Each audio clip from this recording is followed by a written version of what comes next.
नमस्कार, आप देख रहे हैं लोकमत भारत। मैं हूं राघव शर्मा आपके साथ। आइए नजर डालते हैं अब तक की प्रमुख खबरों की ओर। भोपाल में मंगलवार को Raja Bhoj multi class national sailing championship के तृतीय संस्करण का शुभारंभ हुआ। बोट क्लब में आयोजित प्रतियोगिता में देश भर के 100 से अधिक राष्ट्रीय और अंतर्राष्ट्रीय खिलाड़ी हिस्सा ले रहे हैं। 11 से 16 अगस्त तक होने वाली इस प्रतियोगिता के प्रदर्शन के आधार पर खिलाड़ियों की राष्ट्रीय रैंकिंग तय होगी, जो अंतर्राष्ट्रीय प्रतियोगिताओं में भारत का प्रतिनिधित्व करने के लिए महत्वपूर्ण होगी।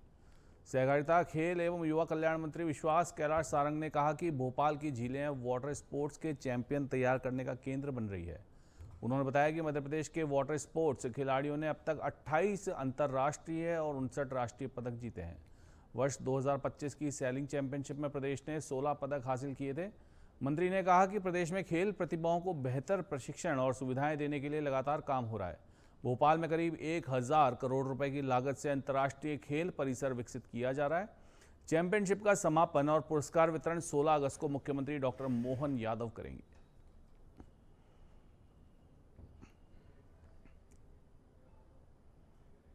उधर शाजापुर में जिले में फसल बीमा राशि के निर्धारण में कथित विसंगतियों को लेकर किसानों का आक्रोश सामने आया। भारतीय किसान संघ के आह्वान पर जिले की 7 तहसीलों में किसानों ने प्रदर्शन कर मुख्यमंत्री, कृषि मंत्री और कलेक्टर के नाम एसडीएम को ज्ञापन सौंपे। शाजापुर तहसील में बड़ी संख्या में किसान कृषि उपज मंडी परिसर में एकत्रित हुए और रैली के रूप में कलेक्ट्रेट कार्यालय पहुंचे। किसानों ने फसल नुकसान के अनुसार उचित बीमा राशि दिलाने और विसंगतियां दूर करने की मांग की है। संघ ने चेतावनी दी कि जल्द समाधान नहीं हुआ तो अनिश्चितकालीन धरना शुरू किया जाएगा।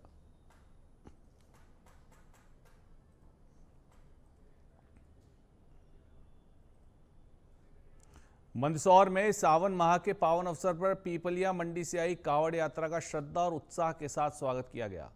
कावड़ यात्रियों की सेवा के लिए मानसिंह मांछोपुरी मित्र मंडल द्वारा भंडारे का आयोजन किया गया। भंडारे में बड़ी संख्या में कावड़ यात्रियों को भोजन प्रसादी वितरित की गई। मंडल के सदस्यों ने श्रद्धालुओं का स्वागत कर उनकी सेवा की और यात्रा के सफल संचालन की कामना की। आयोजकों ने बताया कि सावन माह में भगवान शिव के भक्तों की सेवा को पुण्य का कार्य माना जाता है। इसी भावना के साथ भंडारे का आयोजन किया गया, जिसमें समाज के कई लोगों ने सहयोग प्रदान किया। भंडारे के दौरान श्रद्धालुओं में विशेष उत्साह देखने को मिला और पूरा वातावरण हर हर महादेव के जयघोष से भक्तिमय हो उठा। आप भी सेवा कर रहे हैं, कितने सालों से की? ये पिछले कई वर्षों से मानसिंह जी माछोपुरिया मित्र मंडल द्वारा मानसिंह जी माछोपुरिया जी हर साल कांवड़ यात्रियों को यहाँ एक स्नेह भोज देते हैं। पिपलिया मंडी से कांवड़ यात्रा जो आती है उसको, उस कांवड़ यात्रा में लगभग 5000 श्रद्धालु पिपलिया मंडी से आते हैं और मानसिंह जी माछोपुरिया मित्र मंडल द्वारा ये आयोजन होता है। सारा मंदसौर में सावन माह के पावन अवसर पर आयोजित मनोकामना अभिषेक में बड़ी संख्या में श्रद्धालु शामिल हुए। श्रद्धालु ने भगवान शिव का विधि विधान से अभिषेक कर सुख समृद्धि और मनोकामनाओं की पूर्ति की प्रार्थना की। अभिषेक के दौरान मंदिर परिसर में भक्तिमय वातावरण बना रहा और श्रद्धालुओं ने श्रद्धा एवं आस्था के साथ पूजा अर्चना में भाग लिया। सावन माह के चलते भगवान शिव के मंदिर में सुबह से ही श्रद्धालुओं की अच्छी खासी भीड़ देखने को मिली। आयोजकों ने बताया कि सावन में मनोकामना अभिषेक का विशेष धार्मिक महत्व माना जाता है और इसी कारण बड़ी संख्या में श्रद्धालु आयोजन में शामिल हुए। भगवान पशुपतिनाथ की कृपा से वर्ष 2009 से ये मनोकामना अभिषेक प्रारंभ हुआ है और निरंतर केवल कोरोना समय को छोड़ करके निरंतर जारी है, इसी प्रकार जारी है। आज श्रावण का दूसरा सोमवार है और उसमें बड़ी संख्या में यहाँ पर उपस्थित हुए। सबने बड़े भाव से, प्रेम से मनोकामना अभिषेक को संपन्न किया है। संस्कृत पाठशाला जो पशुपतिनाथ थे उसके बटुक और उनके परम पूजनीय। वहीं मंदसौर के भारत माता चौराहे पर पिछले लगभग 2 महीने से निर्माण कार्य का वेस्ट मटेरियल और मलबा पड़ा होने से स्थानीय व्यापारियों और आम नागरिकों को भारी परेशानी का सामना करना पड़ रहा है। व्यापारियों का कहना है कि बारिश के दौरान निर्माण सामग्री के कारण कीचड़ की स्थिति बन जाती है और बारिश का पानी सड़क पर रुक जाता है, जिससे प्रभावित आवागमन हो जाता है। जलभराव और कीचड़ के कारण ग्राहकों को दुकानों तक पहुंचने में भी दिक्कत हो रही है। स्थानीय लोगों का आरोप है कि लंबे समय से मलबा नहीं हटाए जाने के कारण क्षेत्र की स्थिति लगातार खराब होती जा रही है। व्यापारियों ने संबंधित विभाग और नगर पालिका से कई बार समस्या के समाधान की मांग की है। व्यापारियों की मांग है कि भारत माता चौराहा पर पड़ा निर्माण मलबा तत्काल हटाया जाए और जल निकासी की उचित व्यवस्था की जाए, ताकि कीचड़ और जल भराव की समस्याओं से राहत मिल सके।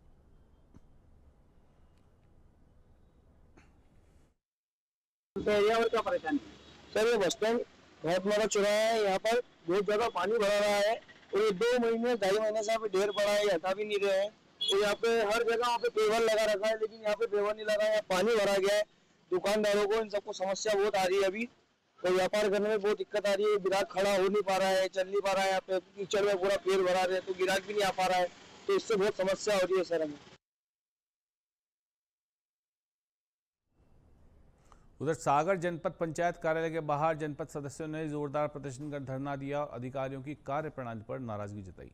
सदस्यों का आरोप है कि 15वें वित्त की राशि 6 माह से अधिक समय से जारी नहीं हुई। ऑडिट के नाम पर मनमानी, पेंशन भुगतान में देरी और आवास योजना के लाभ में लापरवाही से ग्रामीण परेशान है। प्रदर्शनकारी सदस्य कार्यालय में तालाबंदी के लिए ताला लेकर भी पहुंचे। एक सदस्य ने अधिकारी पर गंभीर आरोप लगाते हुए शुक्ला नाम की फैक्ट्री का जिक्र कर चेतावनी दी। सूचना पर जनपद सीईओ मौके पर पहुंचे और सदस्यों से चर्चा की। उन्होंने मांगों के समाधान के प्रयास और शासन स्तर पर पत्राचार जारी होने की बात कही। यहाँ पर पदस्थ हैं, जनता ने चुन के भेजा है, इन मुद्दों को लेकर बैठी है, क्या मामला है? मामला ये है कि जैसे हमारे सदस्य ने, जनपद सदस्य ने बताया आपको कि हमारी 15वें वित्त की राशि आती है और उस राशि को आए हुए लगभग 6 माह हो चुके हैं और लगातार हम जब अपनी बात करते कि हमारी पंचायत में विकास कार्य होना है तो हमें यहाँ से केवल एक ही बात मिलती है कि अभी ऑडिट नहीं हुआ है।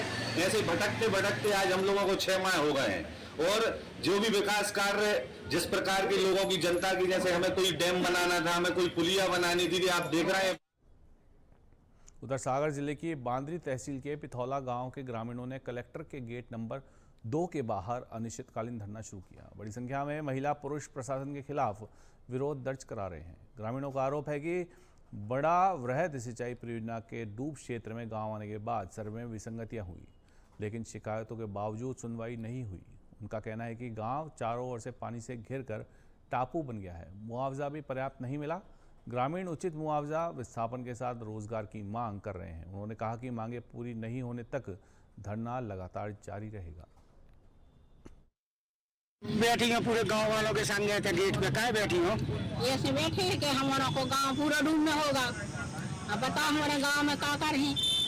जैसे किसान है, जैसे मजदूर बचे, किसानी डूब गई, पूरी एक से हो गए। ये जो मोहन सरकार है जहाँ किसानों की बातें करती है, बड़ी बड़ी बातें कर रहे हैं, तो क्या कुछ नहीं सुनते?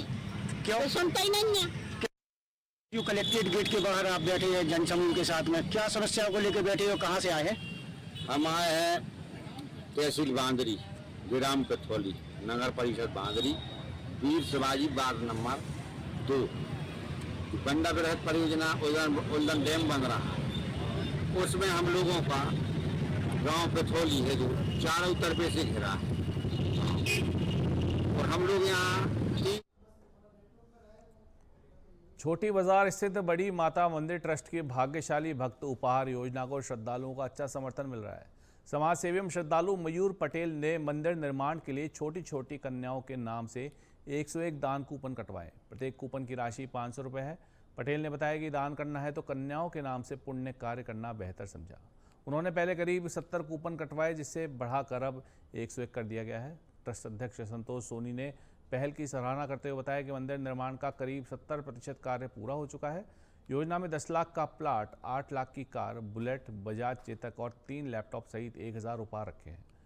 ट्रस्ट ने श्रद्धालुओं के सहयोग की अपील की है। आज आपके द्वारा कूपन किया गया। आज श्री बड़ी माता मंदिर हमारी नगर शक्तिपीठ, जैसा कि आप लोगों को मालूम है कि बड़ी माता मंदिर ने भाग्यशाली भक्त उपहार योजना के अंतर्गत 500 रुपए का एक कूपन निकाली थी। तो श्री छोटी माता मंदिर में मैं एक दिन गया, वहां मैंने बच्चियों को खेलते हुए देखा, तो मेरे को वहां से ऐसी प्रेरणा मिली क्यों ना हम जो दान मंदिर में कर रहे हैं वो बच्चियों के नाम से 500 रुपए का दान कूपन काट के सब बच्चियों को बांट दे, क्षेत्र की सभी बच्चियों को, क्योंकि क्षेत्र में यहाँ लोग 3 से 4 मंदिर द्वारा कूपन काटे गए। ये क्या मंदिर द्वारा कूपन एक उपहार योजना चल रही है, जिसमें लगभग हम 2.5 करोड़ रुपए के कूपन, यानी कि 500 रुपए के कूपन, 50,000 कूपन हम लोग वितरित करेंगे और उससे करीब मंदिर को 2.5 करोड़ रुपए की आमदनी होनी है। उस 2.5 करोड़ रुपए में से लगभग हम 40 से 45 लाख रुपए के उपहार बांट देंगे, जिसमें पहला इनाम है एक 10 लाख रुपए का प्लाट, कार है, बाइक है और बहुत सारे 1017 टोटल इनाम है। तो सारे इनाम बांटने की आज मयूर भाई और छोटी माता मंदिर परिवार को हम बहुत ज्यादा धन्यवाद देना चाहेंगे, उन्होंने जो कदम। इस बुलेटिन में फिलहाल इतना ही। और खबरों ताज़ा अपडेट्स के लिए बने रहिए हमारे साथ, देखते रहिए लोकमत भारत 7 सच का।